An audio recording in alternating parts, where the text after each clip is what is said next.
और ये सब आज दिन भर जो इस्लामाबाद में जो मंजर हमने देखा है टीवी पे, जो अपने नुमाइंदों से हमने बात की है कि जिस तरीके से आंसू गैस और लाठी चार्ज आज हुआ है वहाँ पे, और एक जैसे आंसू गैस का बादल इस्लामाबाद के ऊपर नजर आ रही तस्वीरें सोशल मीडिया के ऊपर हैं, तो ये आखिर हर तबका एहतजाज के ऊपर उतरा हुआ है। यही तरीका अपना हक लेने का क्या? देखिए, मेरे ख्याल है इमरान खान साहब को पहले दिन से उनकी जो इकनॉमिक टीम है उन्होंने बहुत ज़्यादा मिसलीड किया सरकारी मुलाजमीन के हवाले से।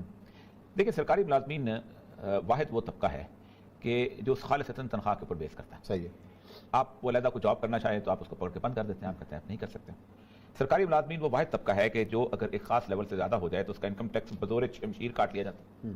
वो ये भी नहीं कह सकता कि मेरी तनख्वाह आधी इधर कर दो, आधी ना दो, आधी लिख दो, बुक्स में ये लिखो, उसमें ये लिखो, जैसे प्राइवेट इदारों में होता है। सरकारी इदारे, सरकारी मुलाजमीन जो हैं वो मुस्तकिल तौर पर एक गुज़श्ता 30 साल से महबूबुल हक के ज़माने से एक चीज़ बन गई हुई थी कि 10% इन्फ्लेशन होती है, उसके हिसाब से उनकी तनख्वाहें बढ़ा दी जाए। ठीक है।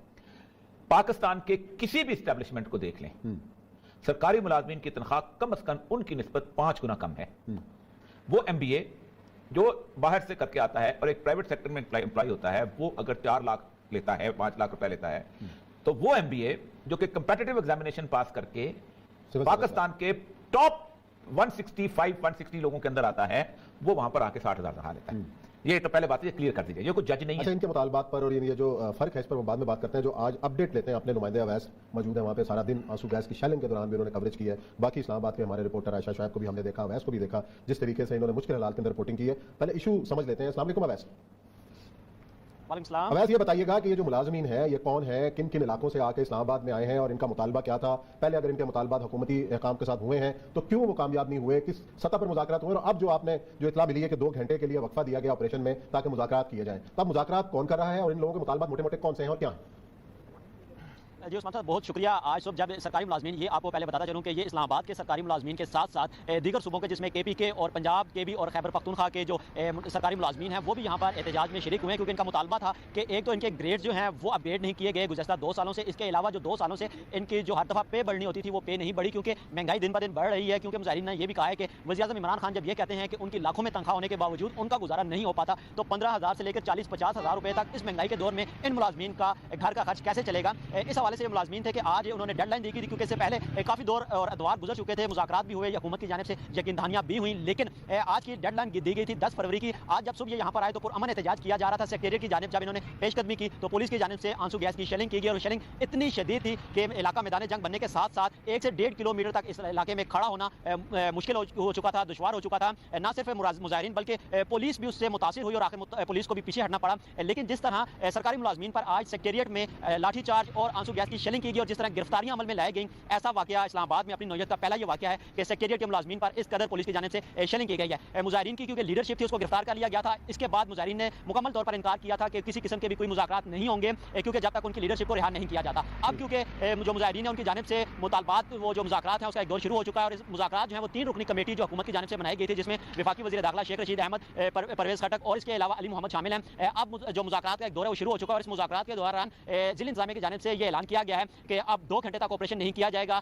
अगर तो मुतालबात मान लिए जाते हैं तो अनाउंसमेंट कर दी जाएगी, अगर तो मुतालबात नाकाम होते हैं तो दूर दराज से आए ये जो मुजाहिरीन है, ये इनका पुख्ता इरादा है कि जब तक इनके मुतालबात नहीं मान लिए जाते ये यहाँ से नहीं जाएंगे। कितनी बड़ी तादाद है मुलाजमीन की, मुजाहिरीन की, जो इस वक्त शारे दस्तूर या आसपास के इलाकों में मौजूद है? आज बिल्कुल इशारा है दस्तूर पर तकरीबन 300 से 400 जो सेक्रेटरीट के मुलाजमीन थे वो मौजूद थे, लेकिन जो दूसरे इलाकों से मुलाजमीन आए थे उनको पुलिस और इंतजामिया की जानिब से श्रीनगर हाईवे और डी चौक पर रोका गया है। इस वक्त सबसे बड़ा जो ज्यादा मॉब है, ज्यादा जो मुजाहिरीन है वो इस वक्त डी चौक में मौजूद हैं, और जो मुज़ाकरात हो रहे हैं उसके इख्तिताम पजीर होने का इंतजार किया जा रहा है। अच्छा, ये बताइएगा लीडरशिप है, ये बताइएगा कि इसमें सिर्फ फेडरल गवर्नमेंट के एम्प्लॉइज शामिल हैं कि बाकी सूबों के भी हैं? नहीं, एक होता है सूबाई हुकूमतों के मुलाजमीन, वो शामिल हैं, क्योंकि सूबाई हुकूमत के मुतालबात जो हैं वो तो फेडरल गवर्नमेंट ने नहीं मानने। तो ये बताइएगा कि सूबाई हुकूमतों के मुलाजमीन शामिल हैं कि या वफाकी महकमों के मुलाजमीन हैं? जी बिल्कुल, क्योंकि गुज़श्ता रात जब मुज़ाकरात हुए थे तो उसमें वफाक की जानिब से यही कहा गया था, यकीन दहानी कराई गई थी कि वफाकी जो मुलाजमीन है उनकी तो तनख्वाहें बढ़ा दी जाएंगी, लेकिन जो दीगर सूबों से खैबर पख्तूनख्वा और बलोचिस्तान और आज़ाद कश्मीर के जो मुलाजमीन थे सरकारी वो यहाँ पर मौजूद हैं, उनकी जानिब से ये मुतालबा किया जा रहा है कि यहाँ से ही वफाक की ऑर्डर जारी करे ताकि उनकी तनख्वाहें बढ़ाई जाए। लेकिन गवर्नमेंट की जानिब से शुरू से यही स्टांस रखा जा रहा है कि क्योंकि सूबाई हुकूमतों का जो इख्तियार है वो वफाक के पास नहीं है, 18वीं तरमीम के बाद वो इख्तियार सूबों के पास चला गया है। लेकिन जो सूबाई वज़राए आला हैं उनको हदायत जारी की जाएंगी, उनसे दरखास्त की जाएगी कि उनके मुलाजमीन उनकी तनख्वाहें बढ़ाई जाए, लेकिन वफाक ये वादा नहीं कर सकता कि वो सूबाई हुकूमतों के मुलाजमीन की। बहुत शुक्रिया वैसे आपने अपडेट किया सारी सूरत के हवाले से।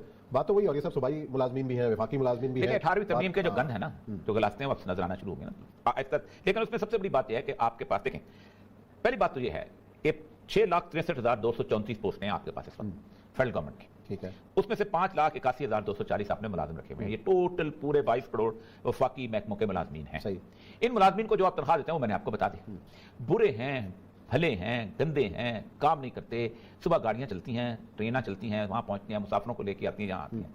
कस्टम का बंदा आता है, वो बंदा आता है एयरपोर्ट पे आता है, उसके स्टैंप लगती है, उसके बाहर निकलता है, सफाई होती है, एयरपोर्ट पे सफाई होती है, वो लोग जो है सिक्योरिटी वाले मशीनरी तो चल रही है ना सारी हुकूमती। सारी मशीनरी चल रही है, बुरी चल रही है, अच्छी चल रही है। सही। इनकम टैक्स वाला बैठा हुआ अपने सुबह आता है, उठ के तैयार होकर आता है, ऊपर में बैठता है या गाड़ी में बैठता है या साइकिल बैठता चलता है, पीएम सुबह मेज साफ करता है। ये सारे लोग काम कर रहे हैं भाई। बिल्कुल। श्री मजारी मुल्क नहीं चला रही, फवाद चौधरी मुल्क नहीं चला रहा, इमरान खान मुल्क नहीं चला रहा, ये मुल्क चला रहे हैं। ये सारे के सारे वजीर छुट्टी लेकर दुबई बैठ जाए 3 महीने, तब भी ये मुल्क चलता रहेगा इन लोगों की वजह से। ये मुल्क इन लोगों की वजह से चलता है। डिप्टी कमिश्नर चले जाए ना बड़े हाई ब्यूरोक्रेट, तब भी ये मुल्क चलता रहेगा। पटवारी फर्ज जारी करता रहेगा। नादरा वाला जो है रोज शनाख्ती कार्ड आप जाते हैं सुबह जाके, वो बंदा 25-30 हजार रुपया तनख्वाह लेके वहां आता है।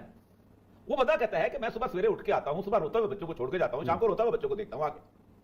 मेरी परफॉर्मेंस कहां से इंप्रूव होगी? आज मुराद किसको देते हैं? टेक्सटाइल इंडस्ट्री वाले को।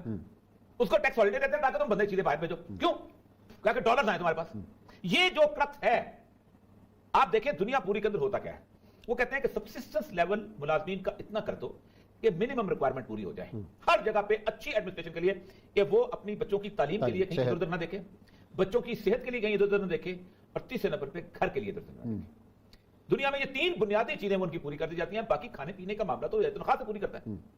अब हालत इन मुलाजमीन की ये है कि इनको जो हाउस रेंट मिलता है वो आपको पता है कितना मिलता है? 4,000, 3,000, 2,000। मैं जब 21 ग्रेड में लास्ट रिटायर हुआ था, कितना हाउस रेंट होगा? 45,000। अच्छा। आप इस्लामाबाद में 45,000 में मरने का घर लेके दे, और आपके जो सरकारी घर हैं वो चंद देखो मिलते हैं।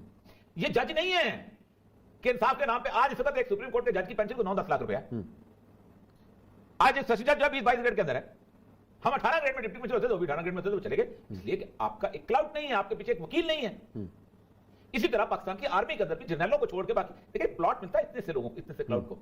वो जो 5 लाख बंदा जो चकवाल के अंदर बैठा हुआ बेचारा वो जाता है, जो कर्फ लगा के वापस आता है और मूछों को, तो उसको क्या है? ये है ना, तो ये करता है कि भाई बेचारा और कुछ नहीं, तो घर के दाने उसके अपने हैं, थोड़ा सा रोक पड़ जाता है कि मैं सीवी नहीं हूं, मैं फौजी हूं, ये उसके अलावा मुझे बताइए कि इसके अंदर ये 6 लाख से 5,81,000 में 3 लाख तो कहीं नहीं गए ना, कोई जो ग्रेड 4 के एम्प्लॉइज हो। सही। जो आपका रोज सुबह पेन की सही भरता है, जो दरवाजे के ऊपर खड़े होकर लाइन लगवाता है।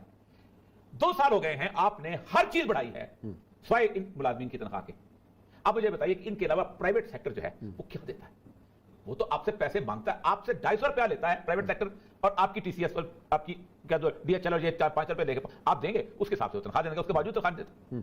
मैं आज शर्त देके कहता हूं कि पाकिस्तान के चंद स्कूलों को छोड़ के और चंद कॉलेजों को छोड़ के 80% जो इंग्लिश मीडियम कॉलेज स्कूल हैं उनमें बच्चियों की तनख्वाह चपरासी से भी कम है। ऐसे ही। और उनकी 3-3 महीने की छुट्टियों में तनख्वाह नहीं दी जाती, हमारे पास पैसे नहीं है।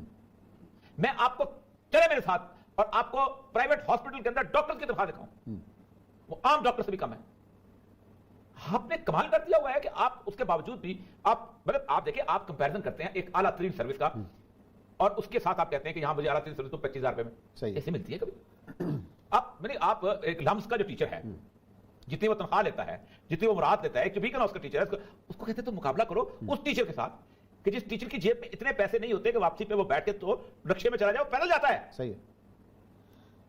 कुछ नहीं सोचा इमरान खान साहब की गवर्नमेंट जो है उसकी फ्लॉप होने की सबसे पहली वजह ये थी। पहले मैंने कहा था, मैंने कहा इनकी 10% तो बढ़ाओ यार, 10%। हर साल बेचारा, आपको पता है मैं चूंकि 25 साल सरकारी मुलाजमत गुजारी है, और सच्ची बात यह है कि मैं और मेरी वाइफ दोनों हम कमाते थे तो गुजारा होता था, वरना नहीं होता था। हालांकि मैं सिविल सर्विस के अंदर था, और आखिरी वक्त में हालत होती थी, हम कहते यार जुलाई में तनख्वाहें बढ़नी है कि नहीं, उम्मीद लगा के बैठे होते थे। और आप उसमें शेख रशीद साहब के आंसू गैस खाएं तो उसको होगा तो यही ना। नहीं, शेख रशीद साहब कमेटी में शामिल भी हैं। शेख रशीद साहब रेशम के कीड़े पालते हैं, सरकारी बहुत बड़े ताजर हैं रेशम के। सरकारी रेशम के कीड़े पालने का वक्त नहीं होता। शेख रशीद साहब जिंदगी में एक दिन भी सरकारी मुलाजिम के तौर पर नहीं गुजारा, मुलाजिम के तौर पर भी नहीं गुजारा। चले देखते हैं मुज़ाकरात का क्या नतीजा निकलता है, खुशखबरी मिलती है या फिर लाठीचार्ज, आंसू गैस मिलती है। नाज़रीन लेते हैं ब्रेक।